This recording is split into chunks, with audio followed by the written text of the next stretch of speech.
why my mom said she was jealous of me, and how that sentence changed our relationship forever. I never expected a single sentence from my own mother to knock the air out of my lungs. Not during an argument, not during a breakdown, but during what was supposed to be a normal Sunday breakfast. And that sentence was, "I'm jealous of you." Those 4 words changed everything I thought I knew about our relationship. I grew up in a small town in Oregon, raised by a single mother who worked double shifts at a local hospital. She was the do-everything, sacrifice-everything type of mom, the kind who packed my lunches at 4 a.m. and still found a way to show up for school events, even when she looked like she'd been awake for a week. I always admired her, even when I didn't fully understand her. But lately, things between us had been tense, weirdly tense. I'm 27 now, living about an hour away in Portland. I'd recently gotten a promotion, started dating someone new, and was slowly piecing together the kind of life my mom always said she wanted for me. But whenever I shared good news, she reacted off, detached, sometimes even irritated. I chalked it up to exhaustion or stress. She's always been stressed. But that Sunday, during breakfast at her place, she kept giving short answers, avoiding eye contact. Finally, I asked, "Are you mad at me? Did I do something wrong?" She put down her fork, took a slow breath, and said quietly, "I'm jealous of you."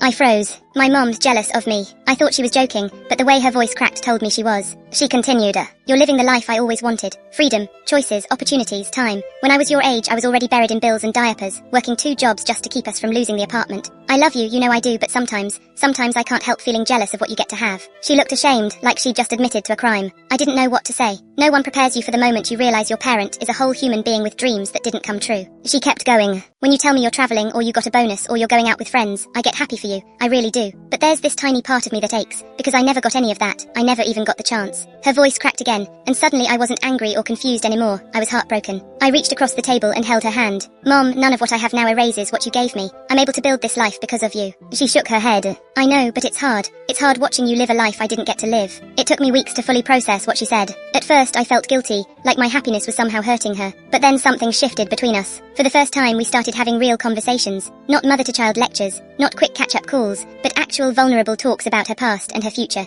I learned things I never knew. She wanted to be a travel photographer. She once got accepted to a college in Colorado, but couldn't afford to go. She had a list of countries she always dreamed of visiting, but kept tucked inside a drawer because she assumed she'd never go. So I asked her a question no one had ever asked her. What do you want now? Not what she wanted for me. Not what she regretted. Not what she missed. What she wanted for herself. She cried, and then she laughed, and then she said, "I don't even know anymore." We made a deal that day, one we've kept. I'd help her check off her dreams, one at a time. Small ones, big ones, crazy ones, all of them. Last month, she took her first ever trip out of the country. Next summer, we're going to see the Northern Lights. And she's finally taking a photography class at the community college. Our relationship didn't break because of her confession, it transformed. And I've realized something. Parents aren't superheroes. They're people who sacrifice their dreams so their kids could chase theirs. When my mom told me she was jealous of me, she wasn't resenting my life. She was grieving her own. And for the first time, she finally feels like she's allowed to start living again.